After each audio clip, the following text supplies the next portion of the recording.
ऊंचे लोग जो होते हैं, उच्च वर्ग के लोग होते हैं, उनको बोला करते थे लॉर्ड। क्या बोलते?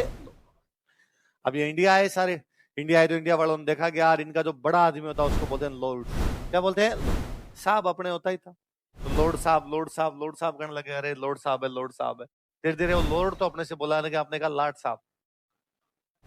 अपने आज दिन तक गांव के अंदर कोई ज्यादा यूं फां फूं करने को करेगा लाट साहब, तो लाट साहब नहीं है, वो क्या है? लॉर्ड साहब है। पर अपने से लॉर्ड बोला नहीं गया, इसलिए अपने क्या कर लिया? अंग्रेज जब भारत में रहने आए तो अंग्रेजों ने, आप देखो बड़ा इंटरेस्टिंग चीज तो मुझे ये लगती है कि अंग्रेज कितने बुद्धिमान थे कि जयपुर के राजा के साथ संधि की कि हम जयपुर की रक्षा कर देंगे, जोधपुर के राजा के साथ संधि की हम जोधपुर की रक्षा कर देंगे। क्यों लड़ेंगे वो? इसलिए अंग्रेजों के आने के बाद लड़ाइयां बंद है। अंग्रेजों के आने के बाद अपने किसी भी प्रकार की राजाओं की आपस की लड़ाइयां नहीं, उनका शांति से चुपचाप बैठे रहो।